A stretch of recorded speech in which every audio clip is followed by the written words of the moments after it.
എന്താ ആ മരുന്ന് തരാൻ വന്നാണല്ലേ? അയ്യോ റെയ്ഡോ? അയ്യോ എന്റെ മനുഷ്യ, ഓ മൊബൈലിൽ കുത്തിക്കൊണ്ടിരിക്കുക. എന്താടി രാജേഷിന്റെ വീട്ടിലെ ഹെൽത്തുകാരനെ റെയ്ഡ് മനുഷ്യ. അതിനെന്താ? പോയി വീഡിയോ പിടിക്ക്. എന്തിന്? നമുക്ക് വാട്സപ്പിൽ ഇടാന്ന്. പിന്നെ വേറെ പണിയൊന്നുമില്ല. ഓ എന്റെ പൊന്നു മനുഷ്യ, വീഡിയോ വൈറലായി കഴിഞ്ഞാലേ അവന്റെ കച്ചവടം പൂട്ടി കിട്ടും. എന്നിട്ട് ചെല്ലാൻ അങ്ങോട്ട് പോ. അല്ല സാറേ, എല്ലാം നാച്ചുറലായിട്ടാണ് ഞങ്ങൾ ഉണ്ടാക്കുന്നത്. നാച്ചുറലോ? എന്നിട്ടാ തന്റെ ഉണ്ണിയപ്പം കഴിച്ച 3 പേര് വയറിളക്കം പിടിച്ച് ഹോസ്പിറ്റലിൽ കിടക്കുന്നത്? അയ്യോ, അങ്ങനെ വരെ വഴിയില്ല സാർ. അവര് വേറെ വല്ലതും പുറത്തുനിന്ന് കഴിച്ചതായിരിക്കും. കഴിച്ചവരൊക്കെ നിശ്ചയം തനിക്കാണോ? അല്ല സാർ, വയറിന് കംപ്ലൈന്റ് ഉണ്ടാക്കുന്ന ഒന്നും തന്നെ നമ്മളിവിടെ ഉപയോഗിക്കാറില്ല. പിന്നെ ഓരോ ഐറ്റം കഴിയുന്നതോറും കൃത്യമായി എണ്ണ മാറ്റാറുണ്ട്. ഉണ്ണിയപ്പം ടെസ്റ്റിന് വെച്ചിട്ടുണ്ട്, റിസൾട്ട് വരട്ടെ. അതുവരെ തന്റെ ലൈസൻസ് ടെമ്പററി സസ്പെൻഡ് ചെയ്തിട്ടുണ്ട്. ഇനി ഇവിടുത്തെ കുക്കിങ്ങും സെയിലും ഒക്കെ ഞാൻ പറഞ്ഞിട്ട് മതി. അല്ല സാറേ, പെട്ടെന്ന് ഇങ്ങനെ പറഞ്ഞ സന്തോഷേ.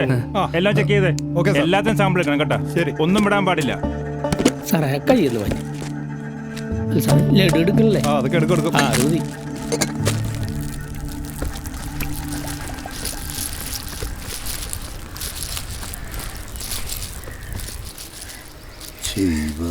ജയരാജേ, നമ്മുടെ അയൽത്തരം നാറി ഫുഡ് ഇൻസ്പെക്ടർ വന്നതിൻ്റെ വീഡിയോ ഉണ്ടല്ലോ, എല്ലാ ഗ്രൂപ്പിലും നോക്കിയോ, ഷെയർ ചെയ്തൊക്കെ നോക്കി കണ്ടാ.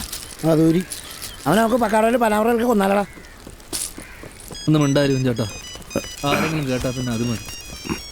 ഒന്നും കലക്കാണ്ട് തന്നെ ഇങ്ങനെ കുടുംബ ഗ്രൂപ്പ്. ഹലോ സാറേ, ശരി താങ്ക്സ്. എടാ, ലാബിൽ നിന്ന് റിസൾട്ട് വന്നു. നിന്റെ ഫുഡിന് കുഴപ്പമൊന്നുമില്ലെന്ന്. പക്ഷെ ലൈസൻസിന്റെ സസ്പെൻഷൻ മാറാൻ അത് മാത്രം പോരാ. ഫുഡിന് കുഴപ്പമില്ല, പിന്നെ എന്താണ്? എടാ, അസുഖം ബാധിച്ച കേസല്ലേ, ആളങ്ങനെ തട്ടിപ്പോയി അവർ തൂങ്ങേണ്ടി വരില്ലേ? സാറ് പറയുന്നത് ആ പെങ്കച്ച് ചെന്ന് പരാതിയില്ലെന്ന് എഴുതി കൊടുത്താ നിന്റെ ലൈസൻസ് കൊടുത്തേക്കാന്ന്. അതിനവര് വരുമോ? വരുത്തണം. ഒരു തെരേസ, പുതുപ്പറമ്പിൽ വീട്, കുമ്പളം പടിഞ്ഞാറ്. ഇപ്പോൾ ആൾ ജെസി ഹോസ്പിറ്റലുണ്ട്. നീ ഒരു കാര്യം ചെയ്ത് നിന്റെ കഷ്ടപ്പാടൊക്കെ പറഞ്ഞ് സെൻഡ് ചെയ്യടി. നടപടിയായ ഞാൻ തന്നെ മേടിച്ചു തരാം ലൈസൻസ്. എന്നാ നീ വിട്ടോ, ഇത് തീർന്നില്ല, അല്ലേ ഞാനോട് വരായിരുന്നു. ഞാൻ പോക്കോളാം. ബാ. അങ്ങനെ തീരാനാ? അയാൾ കുറെ നേരമായിട്ട് പൂന്ന് ഊതിക്കൊണ്ടിരിക്കട്ടെ, തീ കത്തിക്കാൻ പറ. എന്റെ രാമേട്ടൊന്ന് ഊതി കത്തിക്കേ.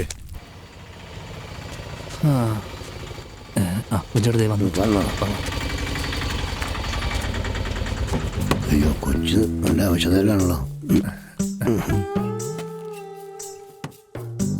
വയറ് നന്നായിട്ട് ഇളകി പോയിട്ടുണ്ട് കേട്ടോ. മൊത്തത്തിൽ വാട്ടം കണ്ട. അയ്യോ, അമ്മച്ചീനെ എടുത്തോണ്ട് പോകേണ്ടി വരും. ഒന്നും മിണ്ടാതിരിക്കും. ഹലോ, ഞങ്ങൾ ഹോസ്പിറ്റലിൽ പോയായിരുന്നു. അപ്പോഴാ അറിഞ്ഞ ഡിസ്ചാർജ് ആയിന്ന്. അപ്പൊ ഇവിടെ വെയിറ്റ് ചെയ്യണമായിരുന്നു. എന്താ കാര്യം? നമുക്ക് ഇരുന്ന് സംസാരിക്കാം. അമ്മച്ചീനകത്തോട്ടാക്കി. ഒന്ന് വയറിളകിന്ന് വെച്ച് ക്ഷീണിച്ചു പോകുന്ന തടിയൊന്നും അല്ലടാ ഇത്. അയ്യോ, നല്ല ശ്രുതി, താളം, അടിപൊളി അമ്മച്ചി. അമ്മച്ചി നല്ല മാസാണല്ലോ. അത് ചോദിക്കാൻ വന്നാണ്. അല്ല, ഞങ്ങളെ ഈ തെരേസയെ ഒന്ന് കാണാൻ. ഞാൻ എന്താ കാര്യം? ഞാൻ രാജേഷ്, ചാന്ദ് ഫുഡ് പ്രൊഡക്ട്സിന്റെ MD ആണ്. ഓ, അത് നിങ്ങളുടെ ആയിരുന്നല്ലേ? കംപ്ലൈന്റ് പിൻവലിക്കണമെന്ന് പറയാൻ വന്നാണ്. നടക്കൂല. പെങ്ങളെ, അതെ, നിങ്ങൾ കംപ്ലൈന്റ് പറഞ്ഞ ഉണ്ണിയപ്പൻ ടെസ്റ്റ് ചെയ്തതിന് റിസൾട്ട് വന്നു. അതിന് യാതൊരു കുഴപ്പമില്ല. അപ്പൊ ഞങ്ങള് നുണ പറയാണെന്നാണോ പറയണേ? അല്ല, ഞാൻ അങ്ങനെയല്ല ഉദ്ദേശിച്ചത്. നിങ്ങൾ വല്ലതും പുറത്തുനിന്ന് കഴിച്ചിട്ട് വയറിളകില്ലേ? അതെ, ഞങ്ങൾ ഇന്നലെ ആകെ പുറത്തുനിന്ന് കഴിച്ചത് നിങ്ങളുടെ ഉണ്ണിയപ്പം മാത്രമാ. പിന്നെ കഴിച്ചത് നിങ്ങളുടെ വീട്ടിലുണ്ടാക്കിയ ഭക്ഷണമാണ്. അത് കഴിച്ചിട്ടൊന്നും ആർക്കും ഇതുവരെ വയറിളക്കം ഉണ്ടായിട്ടില്ല. ഓ, അമ്മച്ചി, അച്ഛനായിട്ട് തുടങ്ങിയ ഓർമ്മയാണ്. ഇന്നേ വരെ ഞങ്ങളുടെ പലഹാരം കഴിച്ചിട്ട് ഒരു കംപ്ലൈന്റ് പോലും വന്നിട്ടില്ല. ഇതിപ്പോ ആദ്യമായിട്ടാണ് ഇങ്ങനെ ഒരു പരാതി. ഇതേ തട്ടിപ്പ് ടീമിന്റെ സ്ഥിരം നമ്പറാണ്. അത് ഇവിടെ ഓടൂല. വേഗം സ്ഥലം വിടാൻ നോക്ക്. പെങ്ങളെ, തട്ടിപ്പല്ല, ജീവിക്കാൻ വേണ്ടിയാണ്. പറ്റുവാണെങ്കിൽ ആ പരാതി ഒന്ന് പിൻവലിക്കുവാണെങ്കിൽ വലിയ ഉപകാരമായിരുന്നു. നടക്കൂലെന്ന് പറഞ്ഞില്ലേ? ഞാൻ ഒന്ന് പോയി ചോദിച്ചാലോ? മോളെ ഒന്ന് തന്നെ ഞങ്ങള് മാപ്പ് പറഞ്ഞാലോ? എന്തിന്? മോക്കും കുടുംബത്തിനുണ്ടായ തൂറ്റലിന്. ആര് ചോദിച്ചിട്ട് കാര്യമില്ല, അവര് മൊത്തത്തിൽ തൂറി കിളിപോയിരിക്കുകയാണ്.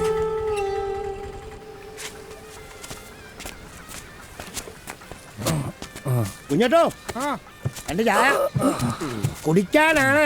എടാ, നിന്റെ അപ്പം ഭയങ്കര സീരിയസ് മനായിരുന്നല്ലോടാ. പിന്നെ നിനക്ക് ഇവിടെ നിട്ടടേ വലിച്ച തമാശ. അപ്പന് പറഞ്ഞോണ്ടല്ല പോടാപ്പ. വല്ല ആരും ഉണ്ടായിരുന്ന അല്ല അതുകൊണ്ടിപ്പം സീരിയസ് സീനിപ്പോൾ കോമഡി ആയില്ലേ? സീരിയസ് ആയിട്ട് ഇപ്പോൾ വലിയ ഗുണമൊന്നുമില്ലല്ലോ. എന്നാ ചായ. കുഞ്ഞോട്ടോ, ഓ അതെ ഉണ്ണിയപ്പം ഇരിക്കണ്ടെങ്കിൽ താ, ഒന്ന് വയറിളക്കാനാ. ഞാൻ എവിടെ ചോദിച്ചാൽ മതി, സാധനം കിട്ടും. ആ ഉണ്ടാ എടാ, ഉണ്ടെങ്കിൽ താടാ. എടാ കാശ് തരടാ. എന്തടാ ആ, ഒന്ന് അടങ്ങിയിരുന്നോ? അവിടെ ഇരിടാ. പൊന്നെ. ഡാഷേ കൈനാറും വേണ്ട.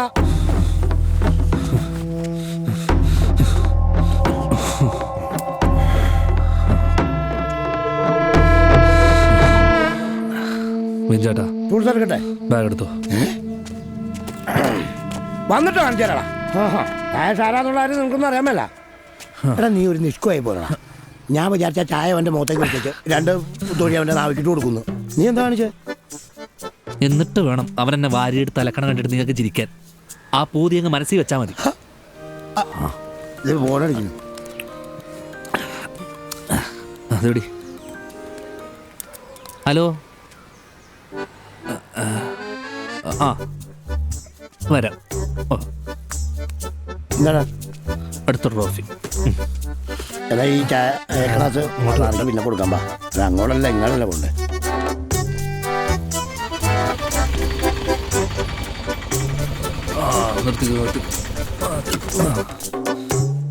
ജപ്തിയായപ്പോ സമാധാനമല്ലോ. ചെത്തിയോ? ആ ജപ്തിയായിട്ടുണ്ട് സാറേ. ഇപ്പൊ ഇവനൊരു ജപ്തി താങ്ങാനുള്ള ശേഷിയില്ല സാറേ. അതൊക്കെ നേരത്തെ ആലോചിക്കണമായിരുന്നു. സാറേ ഇപ്പൊ എത്ര രൂപ കൂടെ അടച്ചു കഴിഞ്ഞാൽ ഈ ജപ്തി ഇവിടെ നിന്ന് ഒഴിവായി തരാൻ പറ്റും? 12 ലക്ഷം അടയ്ക്കണം. എന്താണ് ഇത്ര ചിരിക്കാൻ? അല്ല സാറേ, ഇവരിവിടെ എടുത്തിട്ടുള്ള ആകെ 8 ലക്ഷം രൂപയാണ്. ആ പിന്നെ നിങ്ങളിപ്പോൾ പലിശയൊക്കെ ആയിട്ട് ഇപ്പം 12 ലക്ഷം ആക്കിയേക്കണേയാണല്ലോ. അതെ. പേര് സഹകരണം വാങ്ങുന്നു. മുട്ടൻ കോമഡി എടുത്ത് ചിരിച്ചത് സാറേ. സാറേ പഴയ പോലെ ഒന്നുമല്ല സാർ. കച്ചവടമൊക്കെ ഭയങ്കര മോശമാണ്. കുറച്ച് സാവകാശം കൂടെ തരുവാണെങ്കിൽ. സാവകാശം ഇനി നടക്കൂല രാഷേ. ആ സീനൊക്കെ കഴിഞ്ഞു. സാറേ പ്ലീസ് നടക്കൂല രാഷേ. അതെ സാറേ. ഇപ്പം എത്ര രൂപ അടയ്ക്കണം? എത്ര അടയ്ക്കും? അല്ല എത്ര അടയ്ക്കണം ഇതൊന്ന് ഒഴിവാനായിട്ട്? 4 ലക്ഷം. ഒരു 4 ലക്ഷം അടച്ചാൽ ഞാൻ ജപ്തി ഒഴിവാക്കി തരാം. 4 ലക്ഷമോ? ആ അതല്ലാണ്ട് ഞാൻ നോക്കിയിട്ട് വേറെ വഴിയൊന്നുള്ളൂ. ഒരാഴ്ച സമയമുണ്ടല്ലോ. എവിടെ നിന്നെങ്കിലും കാശ് അറേഞ്ച് ചെയ്യാനുള്ള പരിപാടി നോക്ക്. അപ്പം ശരി, കാണാം. Thank you sir. ശരി. ആ വാ, കയറി വാ. ഡാഷ കാശിനെന്ത് ചെയ്യൂടാ? ഒരു പിടിയുമില്ല. നമുക്ക് രാജിയോടൊന്ന് ചോദിച്ചാലോ? നല്ല പൊന്നു വാളാ, ഇപ്പൊ കിട്ടും കാശ്. അല്ല അവളുടെ കല്യാണത്തിന് വേണ്ടിയല്ലേ ലോൺ എടുത്ത്. അപ്പൊ അടയ്ക്കുന്ന ഉത്തരവാദിത്തം അവക്കുണ്ട്. ആ അങ്ങോട്ട് എന്നാ ഇല്ലാത്ത കടത്തിന്റെ കഥയും പറഞ്ഞ് അവള് നമ്മളോട് കാശ് വയ്ക്കും. അപ്പഴാ എടാ മുഴുവനല്ലടാ. ഇപ്പൊ ജപ്തി ഒഴിവാക്കാൻ 4 ലക്ഷം കിട്ടിയാൽ ഓക്കെ. അത് അവള് വിചാരിച്ചാൽ ഈസി ആയിട്ട് നടക്കും. അത് നിന്റെ കിട്ടുമ്പോൾ തിരിച്ചു കൊടുത്താൽ പോരെ. ഞാൻ ജീവിച്ചിരിപ്പുണ്ടോന്ന് പോലും അന്വേഷിക്കാത്ത ആളാണ് ലോൺ അടക്കാൻ പോണത്. നിങ്ങൾ നടക്കണ കേസ് വല്ലതും പറഞ്ഞു ചേട്ടാ. എടാ ഒന്നുമില്ലേലും നിന്റെ കൂടപ്പുറപ്പല്ലേ. ഇപ്പൊ വല്ല മാറ്റം വന്നെങ്കിലാ ഒന്ന് പോയി ചോദിച്ചു നോക്കടാ. ആ എന്നാ പോയി ചോദിക്കാം. അതാണ് നമ്മളെന്ത് ചോദിക്കുന്നു. രാജി കെട്ടികണക്കിന് കാശ് എടുത്ത് തരുന്നു, നമ്മൾ ബാങ്കി കൊണ്ടുവരുന്നു, എല്ലാ സ്വന്തം. അങ്ങനെയുണ്ട്. പിന്നെ രാജി കാശ് വരുമ്പോൾ കൂടുതൽ ഉണ്ടെങ്കിൽ അത് തിരിച്ചു കൊടുക്കാൻ നിൽക്കണ്ട. എന്നാലല്ലേ രാജേഷ്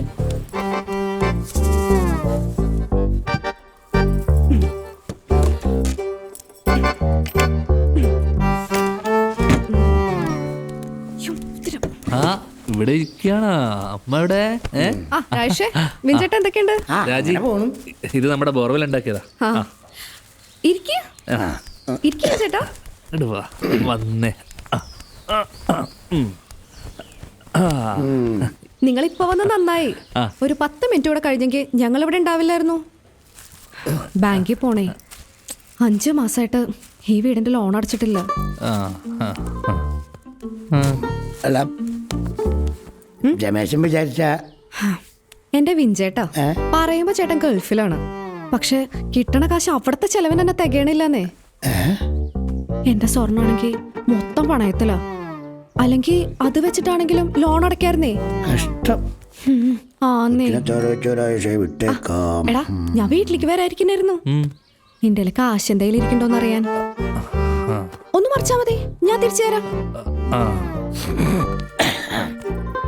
തിരിക്കാം. ഞങ്ങളെന്നാ പിന്നെ ഇറങ്ങട്ടെ. അല്ലടാ, ചായ അടിച്ചിട്ട് പോവാം. അത് വേണ്ടടി. മോള് വെച്ചോ. പിന്നെ 2 മാസം മുന്നേ നീ പറഞ്ഞത് സ്വർണം വിറ്റെന്ന, ഇപ്പൊ പറഞ്ഞപ്പോ അത് പണയത്തിലേ. നീ അടുത്ത തവണ പറയുമ്പോഴേ ഏതെങ്കിലും ഒന്ന് ഉറപ്പിച്ചു പറ, അല്ലെങ്കിലേ നീ നോണ പറയുകയാണെന്ന് വിചാരിക്കും. വരണ്ടായിരുന്നു. നിന്റെ പെങ്ങള് ഓസ്കാർ ആയിട്ടോട്ടാ. അതിലും വലുതാ. ആ ഞാൻ കുറച്ച് മുന്നേ കൂടെ വല്യമ്മച്ചോട് ചോദിച്ചേ ഉള്ളൂ, നിങ്ങളെ കണ്ടില്ലല്ലോന്ന്. ഇതെവിടെ പോയ ചേച്ചിയുടെ വീട്ടിൽ പോയാ?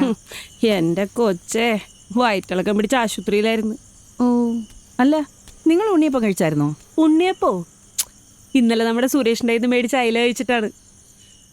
അത് അമ്മോണി ഇട്ടതായിരുന്നു, അങ്ങനെ പറ്റിയതാ. അല്ല, നിങ്ങൾ ഇന്നലെ അവൻ്റെ ഇത് മീൻ മേടിച്ചതല്ലേ? ആ മേടിച്ചല്ലോ. എന്നിട്ട് ഇളകിയില്ലേ? ഓ എറിഞ്ഞു തോറ്റി അമ്മച്ചി. ഞങ്ങൾ കാലത്തൊട്ട് കക്കൂസിന്റെ വാതൊക്കെ കസരിട്ട് ഒറ്റിരിപ്പായിരുന്നു. ഒരു കണക്കിനാണ് എനിക്ക് ആശുപത്രി പോയത്. ആ അതെ, ഇനി തൊട്ട് സുരേഷിന്റെ ഇത് മീൻ മേടിക്കണ്ടാട്ടാ. അത് പറയാനാണ് ഞാൻ ഇങ്ങോട്ട് വന്നത്. ഇന്ന് പോട്ടെ, പറ്റുന്നില്ല, വയറങ്ങോട്ട് ശരിയായിട്ടില്ല. അയ്യോ, അപ്പോ ഉണ്ണിയപ്പം കഷ്ടമായി.